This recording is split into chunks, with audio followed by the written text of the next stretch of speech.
my YouTube channel. It's your girl Kiki. So I definitely have a couple things I want to tell you guys before we jump into this waking up slash well, not really, day of surgery slash waking up video. So one of the things that I want to start off by telling you guys is about my website that I have recently launched. It's called Kiki the Surgery Guru, but the actual URL is Kiki the Surgeon Guru. You guys could just go onto Google. Let me pop it up so you see on Google. I just Kiki the Surgeon Guru is the first link. I click on it. It brings me to this home page. It asks you, you know, to press accept for the cookies and the privacy thing. Regular website. So here it brings you to the home page. The home page is basically like just a little intro about me, why I started this website. Then on top you can see the services. I'm gonna just click that, and here you see all the services that I'm providing. Scroll up. I'm providing the Kiki protocol package. That's basically just a package where I will be helping you, you know, find a surgeon that best suits you, going over the Kiki protocol, and doing, you know, everything you need to know that that's the right one. The Kiki protocol package plus, that's a package where I'll be including your doctor that we decide on their quote, because sometimes getting a quote from your doctor is hard. You can't reach them. So I am working with a couple of doctors personally, so that process is just way quicker. And then that package also includes booking your actual surgery date, because sometimes you get a quote from your doctor, cool, but then to actually book your surgery date, it's so hard to get in contact with them. Then I'll be having the Kiki Talk Show package. That's a one-on-one 60-minute call where we'll go on and talk about any last-minute things, any concerns, all the good stuff. Then I have the Every Step of the Way package. That package is literally that. I'm with you every step of your surgery journey. So from choosing the doctor and following the Kiki protocol to when you're like 6 months post-op and, you know, you're already recovered. So that's a full, basically you have me to yourself entirety. Is personalized just for you. And yeah, then I got the Kiki supplies list and vitamins list. Basically that's a list where I'll be including all of the things that you need pre-op and post-op with explanations next to them. Yes, I'm pretty sure you guys know you need vitamins and you need certain supplies, but there's extra things that people don't think that they need. So this list is definitely essential in your you know, your journey. Then I got the Kiki's compression guide. People don't even know what compression is. So I feel like the Kiki's compression guide is super important, because compression is one of the things that's going to help you have that snatch look. If you don't have the proper compression post-op, you could fuck up your surgery. So definitely recommend that. And then I have the Recovery Home Express. So the Recovery Home Express is just me helping you find a recovery home that best suits your needs, getting a quote with them, and then actually booking your stay with them for your surgery. So definitely check my page out. To inquire about any of these services or book any of these services, you just have to go to contact will bring you to this page. I'm basically just asking for your name, your email, your phone number. The subject line, you can either put the package that you're interested in, or you can put whatever, you know, you want to put, and then you type your message up. I'm not going to be taking any type of payments through the website, so the payments that I'll be taking will be through Zelle, Cash App, PayPal, Quick Pay, all that good stuff. So I'll definitely be dropping that link in the description bar below, and I'll definitely be waiting to see you guys, you know, ask questions about it, inquire, and all that good stuff. All that good stuff. And I forgot to mention, thank you guys for all the love, the support, the shares, the subscribes, all that. Like, yo, y'all have no idea. When y'all show me all that love and that support, I have but no other like feeling but to feel special and like a little YouTube superstar. Like, I appreciate you guys. So look at me, I deadass forgot to say that, but y'all know I love y'all. Y'all know I love all y'all support, all y'all shares, all that. I just be getting too carried away with these videos because it be so much to tell y'all. But all right, let's jump into this video. So this video is gonna be about my day of surgery slash waking up. So I definitely want to start off before getting into the actual day of surgery. I want to start off by saying that, you know, before you do your surgery, you have multiple tests that you need to do. When I went to Dr. Molina, he basically had all of the doctors necessary for my testing there. The only thing that I had to go do was a x-ray. Basically, the x-ray was of my front, my chest, my stomach, just to make sure that everything's good. And I had to go to another clinic that was not too far from where he's located. And basically, it's just making sure that you have everything, you know, correct. You have all of your organs working properly, that your hemoglobin is, that's the most important part, that your hemoglobin is at a perfect level. So basically, I've been getting asked, what's the hemoglobin? What's a hemoglobin?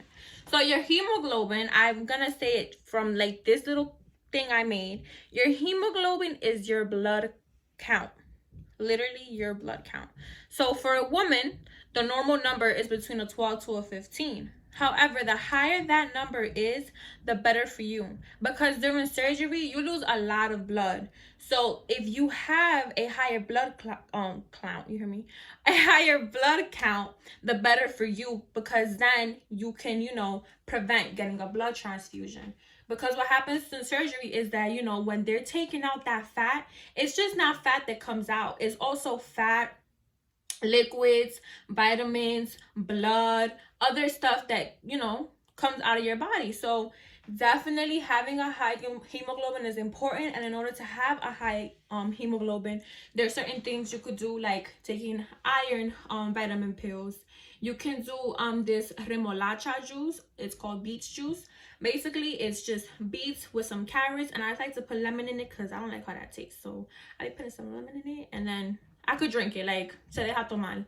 So definitely that's what your hemoglobin is. It's basically just your blood count. And for a woman, typically the normal blood hemoglobin level should be from a 12 to a 15.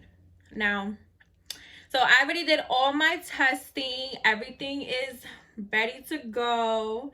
And it's surgery day. So the night before surgery, I was chilling. The night before surgery, I couldn't drink or eat after like 7 o'clock. And yo, when I tell you, forget the eating, I wasn't even hungry. Like, fuck the eating. I got so thirsty at night. Oh my god, I would do anything that night to just have a nice cold glass of water. And I couldn't drink nothing. You know what I had to do? I had to go to the bathroom and just rinse my mouth out with water and spit it out. And then when I got like super thirsty, like, you know, when I was just watching TV or like on the way to the clinic, what I had to do was I put basically a wet paper towel, and I would just damp it and boop, put it on my lips, because I couldn't drink anything. And I took that serious, because that's one thing. When they tell you not to drink or eat after a certain time, it's because if you do, it could cause complications with surgery. You throwing up, you feel shitty, you a mess. So I was super thirsty the night before surgery, but I'm like, fuck this. I'm determined. I'm gonna get my body done tomorrow, and nothing's gonna mess that up. So that's what I did. Then I remember it was, you know, I'm like, all right, it's like 12 o'clock. Like, I need to go to sleep because I had to be up at 5 o'clock in the morning because I was 2 hours away from the clinic. So I'm honestly, I fell asleep. Like, before I went to sleep, I prayed, you know, I just said, God, please, you know, help me tomorrow.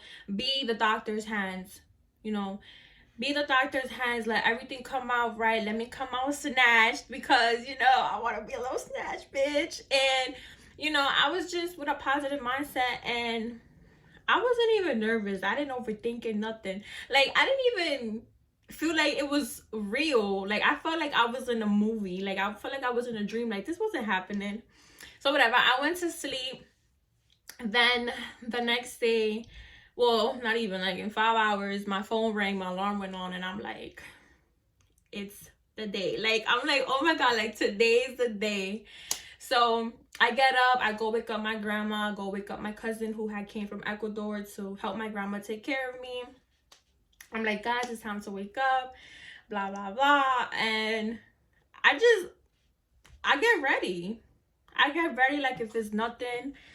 Then my uncle comes to pick us up and, you know, to go to the clinic. And honestly, throughout the car ride, I'm not even nervous. I fall asleep. Throughout the car ride, I fall asleep. And I wake up, like, literally right before getting there. And I'm like, I gotta pee. Are we there yet? And right there, my uncle was parking the car. So I get out the car. I have all my stuff with me because I had to bring my maleta, like my luggage with all the supplies I'm gonna be using. And I go into the clinic, and everything still feels like a movie, like a dream. Like I'm not even taking the fact that I'm about to get a major life surgery like into my head. Like I'm just chilling, whatever. I go inside, I check in, and then I'm like, I need to pee, so I'm gonna go pee. I go pee. Then I just felt like everything was happening so fast, because after I peed, I literally came out and they was ready for me. They had already been waiting for me.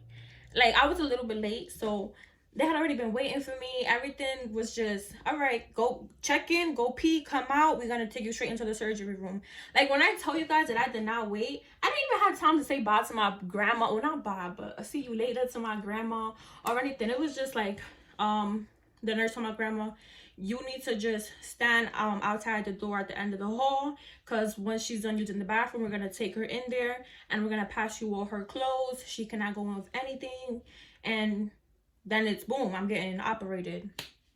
So it was just like, it was fast. It definitely happened fast. So I went into this little room. Basically, it's like damn, what do they call it?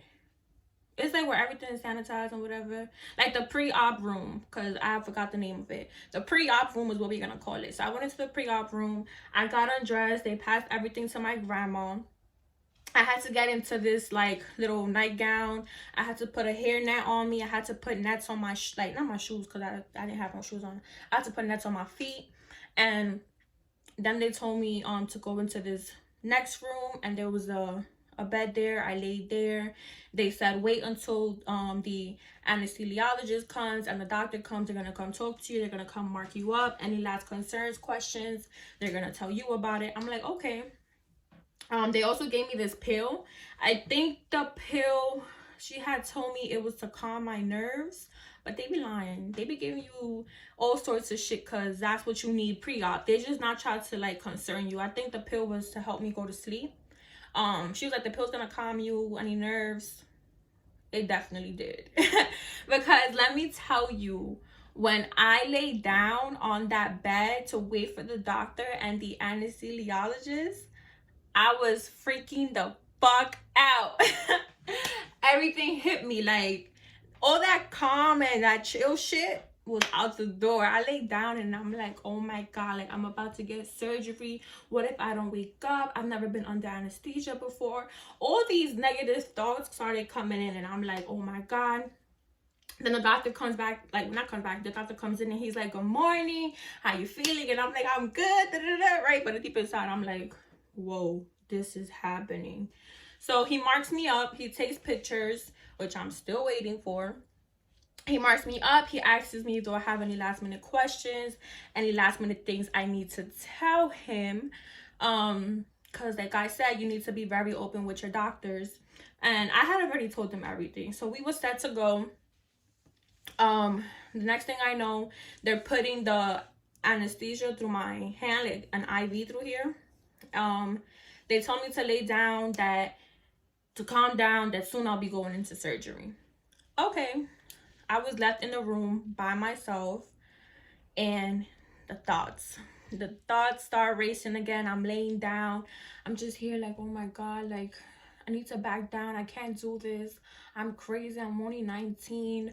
No, like I need to say that I can't do this. And then the bad bitch came out, and the bad bitch was like, bitch, sit your ass down, calm the fuck down. You want this body. You about to get this body. You've been waiting so long for this. And then you know what I said? I said, I'm going to count to 10. I said, I'm going to count to 10 because I'm not doing this. I'm not doing this. So I counted to 10.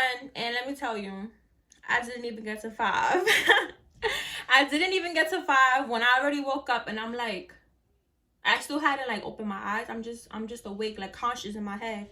And I'm like, what the fuck? Like, oh my God. Did I just do my body? Is my body done? And then I don't have pain. I'm like, no, they didn't do my body. I automatically thought something went wrong and they couldn't do my body, and this is why I'm in no pain. Then I open my eyes up. And then I'm like, Grandma? And my grandma's like, don't talk because you just finished having surgery and it's not good for you to talk because you get gases. So I'm like, I just got surgery. I started touching myself. I'm like, I have a faja on. I was so happy. I'm like, no way. Like, I really just did this. I lift the cover up and I'm like, it's done. I couldn't believe it. I was in shock because I didn't have no pain. I was just laying down. I feel like I woke up from a nap. I didn't have no discomfort, no pain, no nothing. So I didn't even feel like I had my body done. Like, I didn't feel like I just went through a major surgery. And I was just so happy. And I'm like, Grandma, can you take a picture of me? She definitely took a picture of me. I'm gonna drop it right now so you guys can see. So here I go, looking like a bad bitch. Waist is snatched. As you guys can see, I got that gauze on my chin and I got all this padding around me. This is the up close and personal of that gauze on my chin because I did get chin lipo. Then she was asking me, like, are you in any pain? When you came out of the OR, we saw you and you kept moving a lot and you kept saying, I'm in pain, it hurts, ow. And I'm like, what? I did? I don't even remember that. I do not remember any pain, any discomfort moving around. You sure that was me? And she was like, yeah, that was you. And I was so concerned because it seemed like you was in a lot of pain. So I asked your doctor, is it normal? And he said that because you were under anesthesia, you probably wasn't experiencing any pain and you were just, under the influence of the anesthesia. And I'm like, I most definitely was, because I most definitely don't feel no pain, no discomfort, no nothing. And I just remember I had to pee, right?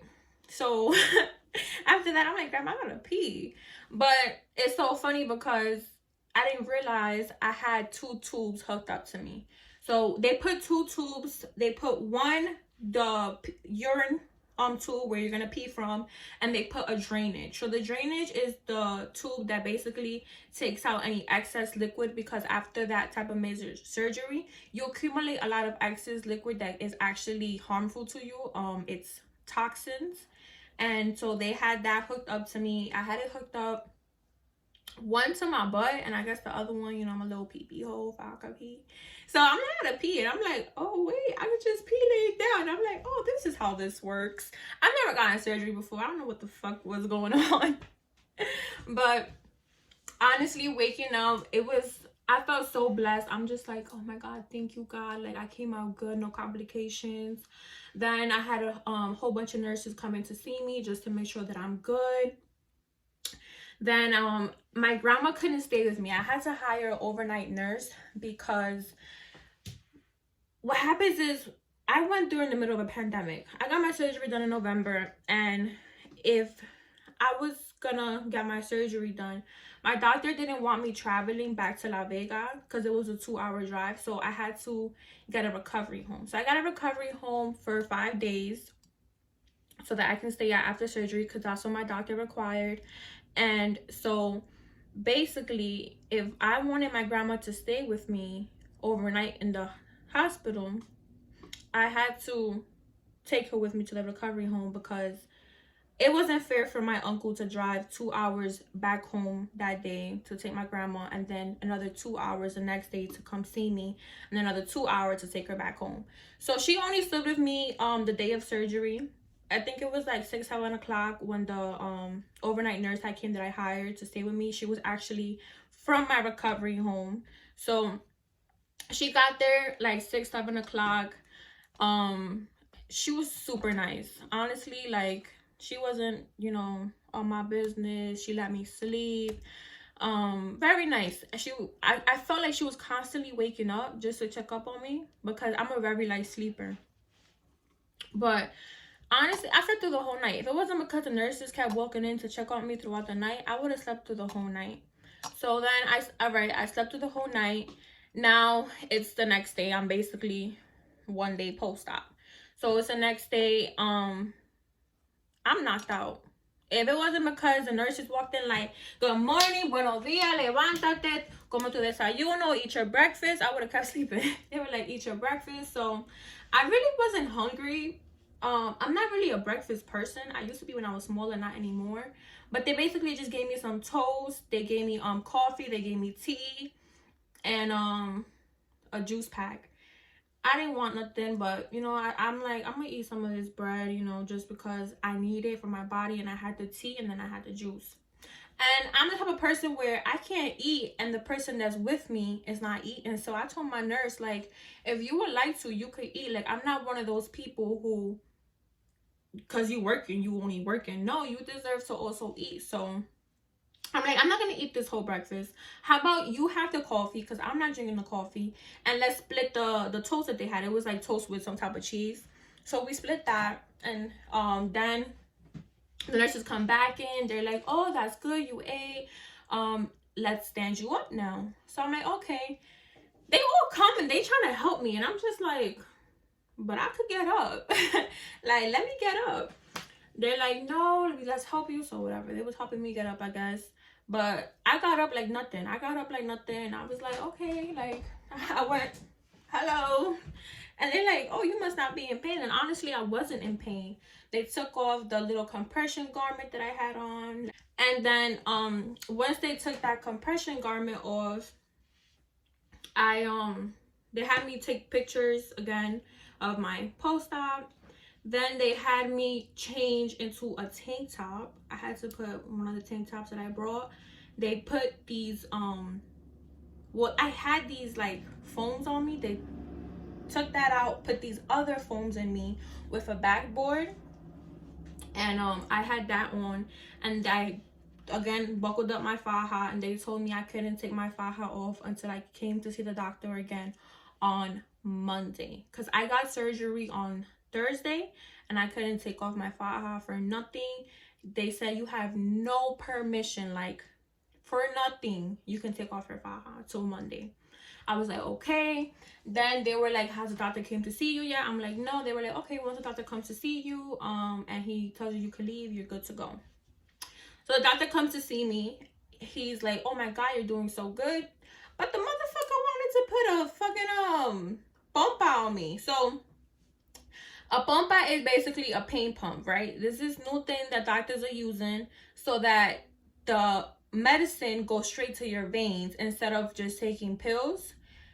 And it's supposed to, you know, make you feel less pain. But I'm like, first of all, I know this is a business and I love you, Molina. I know you are a genuine person and sincere, but sincerely, I don't have no pain. So how can you put something in me that I don't need? And he was like, oh, I don't know how to really explain this pump because that's the anesthesiologist's job. I'm going to go get her so she could come and talk to you about it. And I told them I don't need it, but he kept insisting. So he left, supposedly to get the lady. And then the nurse comes back in and she's like, oh, like, you can go now. You spoke to the doctor. And I'm like, I'm waiting for the anesthesiologist to come because they want me to get the pain pump. But I don't need the pain pump. I'm in no pain. She was like, well, if you're in no pain, then I don't see why you need it. Let me go talk to them. So she goes talk to the doctor. She goes talk to the anesthesiologist. She tells them that I refuse the pain pump. And they're like, okay, that's fine. Like, she can go home. So as soon as they say that, I told my overnight nurse, I'm like, I want to get up. I need to go pee. Because by then they had already taken my pee-pee tube out. I'm like, I need to go pee. Get me my urinal that I have in my bag, please. Brush my teeth and we out of here. So I did exactly that. I got up. I first texted my driver. I had to also hire a driver who was going to be taking me from the clinic to the recovery house. I'm like, hey, I'm going to be ready in like 10-15 minutes so you can start making your way over here. He's like, okay, cool, I'll be there. So then I got up, I went to go pee-pee, and my nurse is looking at me like, are you okay? Like, you're walking and doing everything on your own. Do you feel good? Do you not feel dizzy? I'm like, no, I feel perfectly fine. Thank you. So I go pee, I go brush my teeth. Then one of the nurses comes in and she's like, oh, would you like a wheelchair to take you out to your vehicle? And I'm like, for what? And she was like, oh, like in case you don't feel good. And I'm like, no. I'm going to walk outside. Don't worry. I got it. I had my bag, my luggage, and I had like 2 purses. So I told my nurse, like, can you just do me the favor, get the luggage, get the 2 bags, and walk behind me. I'll walk by myself. I don't need nobody holding me. I don't need no extra support. I got it. I'm Gucci. So I walk out to the car. They still looking at me in shock, like, how did you just get surgery and you walking and all this? And then some other girl that was in a wheelchair that she was also getting released from the doctor, from the clinic. She was looking at me like, are you on drugs? So I got into the car, got into the vehicle. I went to my recovery home. But it was Thursday and I had class. So, no, it was not Thursday. It was Friday and I had class. So I was trying to log in to my acting class as soon as I get to the recovery home. And everybody's looking at me. Like, all the workers, all the employees are looking at me like, you just got major surgery and you worried about class? And I'm like, yes, I need this class. I need to pass the semester. I am an A student. So I log in, whatever. They're like, oh, would you like something to eat, something to drink? I get something to drink. I was starving, like starving now. And I'm like, yes, if you could get me some food, that would be great. They made a chicken noodle soup for me. I went out to the porch and I ate it. But some little fly, un fly freco, he came and dropped right into my soup. So that was the end of my soup. I was not eating that. I then asked them if they could cut me some fruit up. So I ate the fruit while I was in class. And then after that, class was over. I'm like, all right, I'm going to tell you guys something. I'm going upstairs to my room and I'm going to sleep.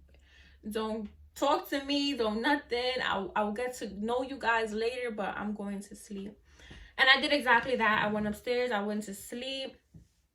Well, not really, because my phone was going off the charts. My mom calling me, my grandma, everybody calling me. But then, you know, I got some rest. Then I woke up and I felt a little bit of pain. So the nurse, she was like, oh, let me do something to help you.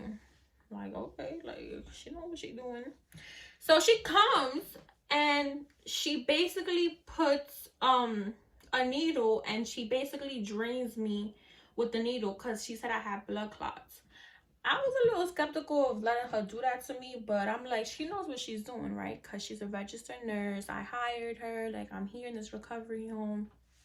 So she goes to my back, literally through my faja, pinches me with the needle and takes out some blood clots. She was like, girl, if you wouldn't have let me do this, you would have died. I just saved your life. Look at these blood clots. There goes my light turning off. She's like, look at these blood clots. So I'm like, oh, like, thank God. I call my mom. I'm like, Mom, you don't know I had these blood clots. I could have died. Da, da, da, da. And whatever. So I felt good after she did take out those blood clots.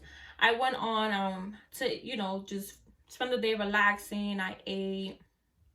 That's one thing. After surgery, you need to eat, you need to drink certain juices to, you know, build your vitamins back up, your nutrients, because you lose so many proteins that you need that are essential when you have major surgery. And I was chilling, like, I didn't have no pain, thankfully. Like, just besides that little bit of pain with my lower back that she took care of, I was chilling. I was up and down the stairs. I was walking around the house. You wouldn't even have thought that I got surgery. So I'm definitely grateful, because if it wasn't because of the Vaser lipo, I would have been bruised up, in pain, off the charts, like bitch mode and attitude on 1,000. And I wasn't. I felt like I didn't even get surgery. It's definitely not what people say. People, you know, I guess because the conventional lipo is painful, it's, you know, more invasive to your body, that people be like, oh my God, girl, so painful. Da, da, da. But honestly, laser lipo is not painful. What I can tell you though is, for those of you who are looking to get a tummy tuck or breast augmentation, that is a bit painful. I haven't done a tummy tuck and I haven't done my breast, but the reason why I'm telling you it's painful is because they cut you. When they do these type of surgeries, they either cut your navel or they cut your boob underneath. When you do a tummy tuck, they cut you from one side to the other side, and that type of surgery is far more invasive. You know, it's a cut that they have to stitch up, like if you were to get stabbed or something. So it's definitely a different experience. I tell all my babes who are getting surgery, listen, if you could lose some weight to avoid a tummy tuck, do it. Because a tummy tuck, you're gonna have a big scar. You're not gonna like that scar. As much as, you know, you look snatched and stuff, the minute you take off your clothes and your man looks at that scar, you're not even gonna feel good with yourself, and then you have to go get it covered up, or you don't feel good about it. So there's certain girls who could really avoid that scar. Now, don't get me wrong, there's some doctors who leave beautiful marks, like who cut you nicely and leave a nice little scar for you. It's not crazy. But then there's some doctors who you would have thought a little kid, you know, drew some lines on you. So that's a different procedure. But you know, everybody's different. Every person has a different pain tolerance. I feel like I have a high pain tolerance, which is why I didn't experience that much pain. But I also have sensitive skin, so as soon as you pinch me, I'm like feeling that shit. So I feel like the Vaser lipo helped me, you know, with my sensitive skin. And everybody's experience is gonna be different, but I definitely thank God that I wasn't in pain. Nothing happened, no complications. And now I'm a snatch bitch. Now let me think about what else I gotta tell y'all, because I went through everything that I had on my iPad. And I'm human, so I be forgetting to mention certain stuff. But I could actually tell y'all this. So after surgery, they put this board right on your lower back, right? They put this board and you feel stiff as fuck. You're like a fucking astronaut. You walking like this. And I'm gonna just have to show y'all a picture because I hated that board. That board is super thick. I'm actually gonna go get the board to show. So I had this super thick board right here in my back, right here. I wish I could like show y'all more. And this board, I hated it because look, it's super thick. I had to pay for this board too. It was like, I think 1,000 pesos, which in dollars, I'm not sure how much that is. But I hated this board. I had to wear it all the time. I'm supposed to still be wearing it until I'm 3 months post-op. But I don't know who that doctor think he is, because I'm not wearing this 3 months, walking around looking like an astronaut. So he got me fucked up. Do y'all see what I mean? I look like a whole astronaut about to take off to Mars or some shit. But what I did wear was this board. I bought this board in DR. That looks like that because of the creams that I used to wear with this board and the oils that I would do for my massages.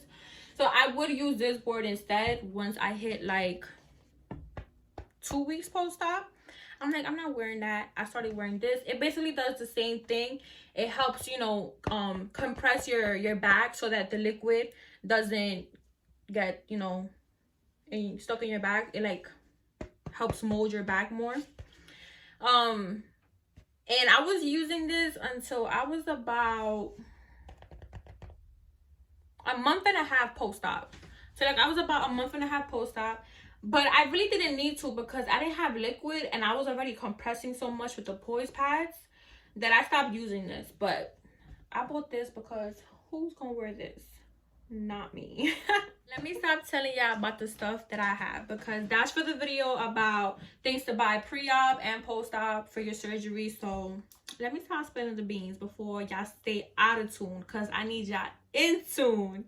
I think that's about it for this video. I be trying to, you know, mention everything and remember to tell you guys everything, but I'm human. I be forgetting certain stuff. Like, as much as I write stuff out on my iPad and I have an outline, there's just so much other information that be slipping my mind. But definitely stay in tune for the Q&A video that I'll be having coming soon for the things you should buy pre-op and post-op. What else do I have? I have a couple topics, but let me not spill all the beans. Y'all need to stay in tune. Y'all already know the drill. So definitely stay in tune, guys. Thank you for watching. And like I said, stay in